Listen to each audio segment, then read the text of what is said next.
সকল দুর্নীতি এবং লুটপাট এবং এর আগে যে প্রকল্পগুলো নেওয়া হয়েছিল সেটা কতটুকু কার্যকর করা হয়েছিল এবং সেখানে আসলে এখনো কেন দক্ষ জনবল সেই জায়গায় নিয়োগ করা যায়নি, এই বিষয়গুলো নিয়ে আমাদের আজকে আলোচনা হয়েছে এবং সেটা অবশ্যই তদন্ত করা হবে এবং বিভিন্ন স্টার্টআপের সাথে যে সংযুক্তি ছিল আন্দোলনের পক্ষে অবস্থান নেওয়ার কারণে তাদের বিনিয়োগ বন্ধ করে দেওয়া হয়েছে, এই বিষয়টি নিয়ে আলোচনা হয়েছে।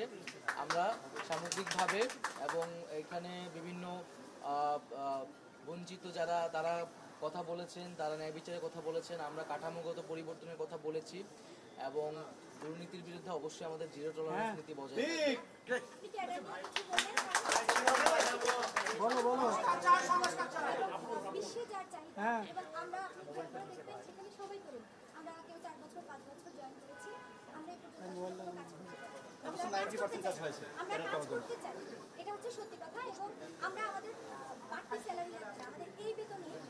মাথা ঢুকায় না কাজ করতে চাই যেগুলোতে আমাদের দেশের এবং এই সমস্যাকে আসলে মানুষ চাওয়া করতে শেষ পরিবর্তন এবং আইসিটি ক্যাডারটা আমাদের জন্য মনে হয় সময়ের দাবি যেখানে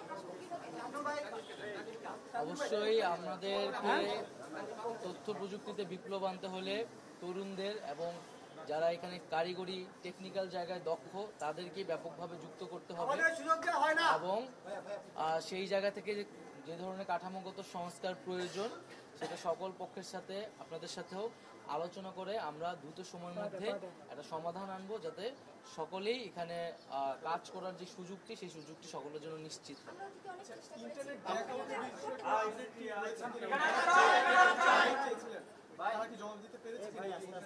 24 ঘন্টার একটা আমরা প্রাথমিকভাবে একটা ব্যাখ্যা আমি চেয়েছিলাম, সেটি হয়তো আজকে বিকাল বা সন্ধ্যার মধ্যে হয়তো আমরা রিপোর্টটা পাবো, তখন এই বিষয়ে কথা বলতে পারবো।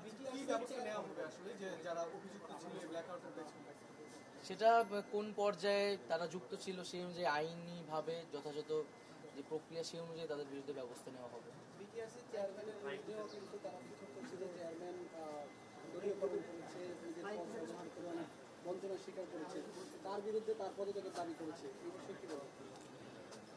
এই বিষয়ে আমরা আলোচনা করব। যারা আমরা তো বলেছি যারা এই ফ্যাসিস্ট রেজিমের সাথে ওতপ্রোতভাবে জড়িত ছিল, লুটপাট, দুর্নীতি, দুঃশাসন এবং গণহত্যায় মদত জুগিয়েছে, তাদেরকে অবশ্যই বিচারের আওতায় আনা হবে এবং যারা বঞ্চিত ছিল, যাদের প্রতি অন্যায় করা হয়েছে, তাদের সেই বঞ্চনার প্রতি ন্যায় বিচার করা হবে।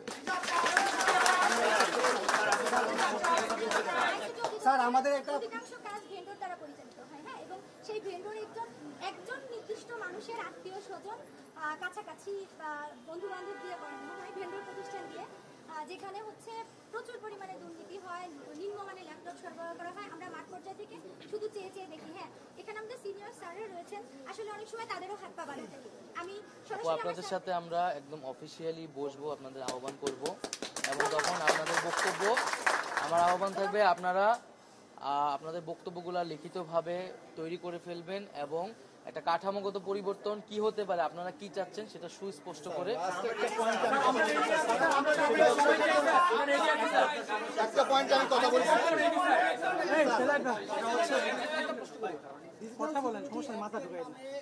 গণমাধ্যমকে গলা চেপে ধরার একটা ব্যবস্থা করা হয়েছিল বিগত সময়গুলোতে, এই বিষয়ে কি বলেন? আমরা আজকে এটি কিন্তু আমাদের প্রাথমিক যে আলোচনা সেখানে আমরা এটি করেছি যে সাইবার সিকিউরিটি অ্যাক্ট যেটি নতুন হয়েছে সেটি পরিবর্তন হয়ে সেই যেই ধারাগুলো নিয়ে সমালোচনা রয়েছে সেই ধারাগুলোকে পুনর্বিবেচনা করতে হবে এবং আইন মন্ত্রণালয়ের সাথে এটি নিয়ে আমরা বসবো এবং সাইবার সিকিউরিটি অ্যাক্ট থাকলেও এটি এমনভাবে থাকতে হবে যাতে মত প্রকাশের যে স্বাধীনতা সেটি যাতে কোনোভাবেই ব্যাহত না হয় এবং আমরা অতি দ্রুত এই আইনটি নিয়ে একটি পদক্ষেপ নেব। আচ্ছা, একটা প্রশ্ন করতে চাই স্যার, সেটা হচ্ছে আমাদের আইসিটি ক্যাডার বাস্তবায়ন করার জন্য অলমোস্ট 90% কাজ শেষ হয়েছে, যেটা পিএমওতে দীর্ঘদিন আটকায় ছিল। আমরা কি স্যার এটা আগামীতে এটাকে প্রসেস আপডেট করতে পারবো কিনা, আগাতে পারবো কিনা স্যার? আমি তো মাত্রই এসেছি, এই বিষয়ে আমি এখনো অবহিত নই। আমি আপনাদের কথাটা শুনলাম, আমি অফিসিয়ালি আপনাদের সাথে বসবো এবং আমরা সার্বিকভাবেই প্রশাসনের ভিতরে কোন ধরনের সংস্কার আনা যেতে পারে সেটি নিয়ে অলরেডি আলোচনা শুরু হয়ে কথাবার্তা আমাদের হচ্ছে। তখন আমরা আপনাদের সকল পক্ষের কথা শুনে একটা খুব দ্রুত সময়ের মধ্যে ব্যবস্থা নেব।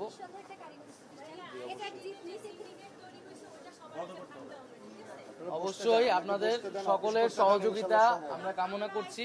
উদ্যোগটা ঠিক আছে, আমরা অনেক কিছু থেকে বঞ্চিত, আর আমাদেরও শর্টকাট রাস্তা ছিল, আমরা অনেক চাচ্ছি সেই পথে আমরা যাই নাই, তো আমাদেরকে যেন এই সুযোগগুলো এখন দেওয়া হয়। অবশ্যই সকলের প্রতি সহযোগিতা রাখার, আস্থা রাখার অনুরোধ রইল, আহ্বান রইল।